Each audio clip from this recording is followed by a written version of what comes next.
Should I put the light on here? Let's see how I feel about it. Oh.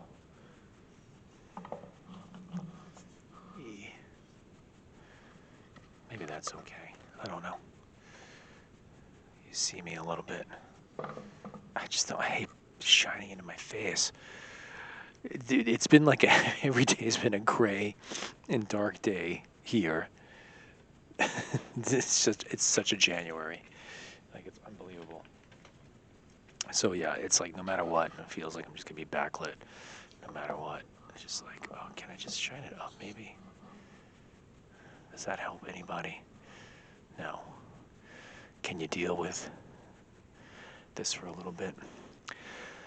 Oh, past few days has been pretty bad. It's been pretty bad past few days. Oh, great. So I sit down and I try to do this thing, and there's like people just coming and talking and blah, blah, blah. Great. They see me. Great. They're going to go into that room, and now they're going to hear me about my musings. Still construction going on here. I was just completely down past few days. Yesterday was just completely like bottomed out, totally bottomed out. You know, great. I wish they were done with this damn thing. Anyway, and nothing happened. It was just the maintenance day. Some days I need a maintenance day. Some days I need to like make a pot roast for the week, do all my laundry because every day I get dirty. Every day I'm in this filthy city, covered in like pastels and paints and God knows what. And laundry is a constant. Plus, washing all the bedding and all my flu-ridden sheets, things like that. Got to take care of stuff. And then, being home, and then you're just like, like I'm losing my mind. And it was another kind of like, it's like obviously another dark day like this, then, just like, oh, if you're that down, go to the liquor store, get a bottle of wine, get 2 bottles. And it was just a fight all the way, all day. And feeling just, rotten about the past, rotten about everything. And there's just no way out. And then I, finally came down here, woke up in an okay mood, better mood than yesterday. Slept in much more than usual. Just sleep off whatever. And I came down here and work on my pastels, like the thing with my project where I'm taking the thieves and making these portraits of thieves and things like that. And spending a lot of time on them and technique, and I'm not, it's a little bit too rudimentary, but it's okay. Pass it off rudimentary as a primalism. And then you realize how just useless it is. And the people that are depicted in as the thieves, shoplifters or whatever, are useless. Then I'm making pictures of the thieves, in pastels, which are also useless, side by side. And then, you keep thinking about stuff like that, and just like, oh, it's okay for it to be useless. It doesn't mean anything. And not everything needs to mean something. Not everything is like every time you put something, pressing this pastel or paint or whatever on canvas, it has to sell. It can't be the first thing on your mind. And it's just like, no, these things are not sellable. And I printed out these like proposals. Funny thing is, I said I dropped them at Gagosian on Monday, right? And on Tuesday, UPS comes with a special delivery to send my proposal right back. Like not even 24 hours later, I put it in the mailbox at Gagosian and they send it right back. And I'm like, wow. It's like they really, so I'm going to go back and put it again just to be a jerk because, what's, I hate the gatekeepers. I hate all this stuff. And then I think about like, so like, yeah, the pastels, the pictures of the people that I've redone in pastels, the thieves. And then it's as useless as Van Gogh. Van Gogh's work was also quite useless. He painted pictures of the local postman in the village that he like wound up in, towards the end of his days, where you like roomed with Gauguin.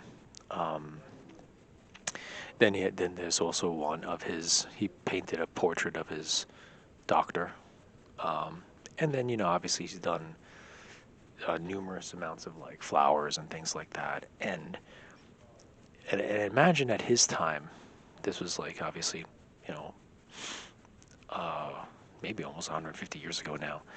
How people probably thought it was all, it was all. It's still, you think about it, it's pretty useless. Like, who needs a picture of the postman except for maybe the postman, or who needs a picture of the doctor except for the doctor? And obviously these paintings are worth millions of dollars now. Not saying that anything that I'm doing is going to be worth that, but it's just the same kind of thing. It's this pedestrianism, which is not the right word for it, but it's the word I use. Like co-opted that word to kind of explain like these everyday people and everyday things.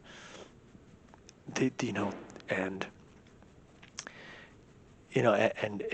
whatever it was, he was just trying to pass the time, or it was just an exercise in technique, and whatever. You can't imagine him at his time that people painted pictures, and usually the case of royalty and people of the court. People were not really painting pictures of everyday people. And if they were, yeah, I guess maybe a crowd or something like that, that kind of almost like filler.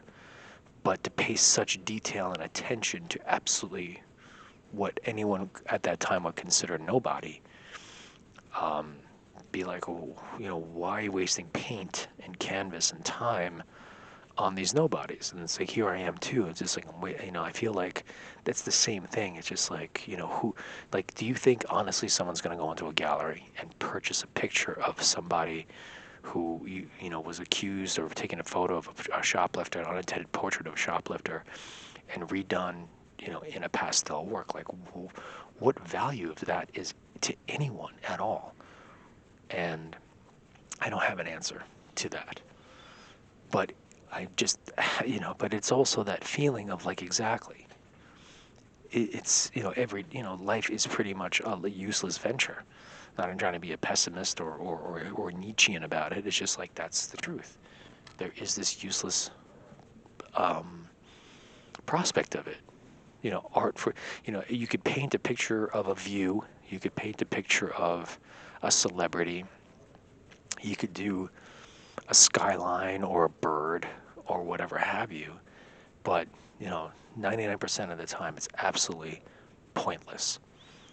And then it's kind of like the emphasis on the pointlessness, on the fact that these people never even wanted their picture even taken, most likely, and so much effort and time being put in to somehow immortalize them in some kind of medium.